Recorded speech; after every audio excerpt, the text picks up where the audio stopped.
Hello বন্ধুরা, সবাই কেমন আছেন? আশা করি সবাই নিশ্চয়ই ভালো আছেন। এই যে মাম্মা এখানে সবাইকে লাগিয়ে দিচ্ছে হচ্ছে নেল পলিশ।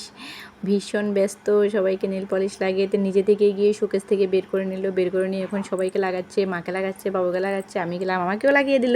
ও ভীষণ ব্যস্ত এখন এই কাজটা নিয়ে। যারা কোনোদিনও নেল পলিশ লাগায়নি ওনাদেরকেও আজ ওর জন্য পড়তেই হবে নেল পলিশ, এরকম একটা ব্যাপার।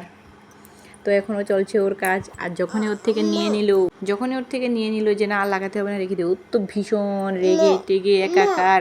মাম্মা তো রেগে ঘেমে ভীষণ একাকার অবস্থা, যে ও দেবে না ওটা, ও আরও ভীষণ খেলা করবে ওটা নিয়ে, ওকে ওটা দিতেই হবে, কিছুতেই ও ছাড়বে না, এরকম একটা ব্যাপার।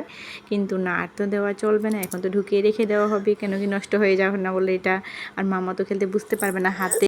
তাও এই যে দেখো মামা কী করছিল, তারপরে এটা কিভাবে খুলতে হয়, খুলে এটাকে কিভাবে ঢোকাতে হয়, শুধু প্যাচটা দিতে জানে না, বাকি সব কিছুই জানা আছে। এখন এতটাই নতুন নতুন দুষ্টুমিগুলো করে, ওর জন্যে আমি মানে কোনো ভিডিও ভালোভাবে এডিট করতে পারি না, বা কী বলতে ক্যাপচার করতে পারি না, ভীষণ জ্বালাতন করে। আর যদি আমি আমার হাতে ফোনটা দেখে বা তোমাদের সাথে কথা বলতে দেখে, তখনও নিজে থেকে মা মা মা এরকম একটা আওয়াজ করবে, যেন আমি মানে কথা ওর সাথে বলি তোমাদের সাথে। ওর কেন জানি না এমন মনে হয় যে না, আমি ফোনে কারোর সাথে কথা বলতে পারবো না, আমি ফোনে টাইম দিতে পারবো না, মানে আমি ওর সাথেই বসে একা একা শুধু কথা বলবো। যখনই আমি তোমাদের সাথে কথা বলি তখনও আমাকে ডিস্টার্ব করে না, তো ভীষণ জ্বালাতন করে, ওর সাথেই কথা বলতে হবে এরকম। আর শুধু আমি না, মা যখন কথা বলে ফোনে তখনও সেম করে, মার থেকে হয়তো ফোনটা নিয়ে নেবে, না হলে সামনে গিয়ে মা মা মা সারাক্ষণ কন্টিনিউ কানের সামনে বাজাতে থাকে। তো ঠিক আছে, চলো তোমরা দেখে বলো আমাকে কমেন্ট করে যে মাম্মার নেল পালিশ লাগাটা তোমাদের কাছে কীরকম লেগেছে।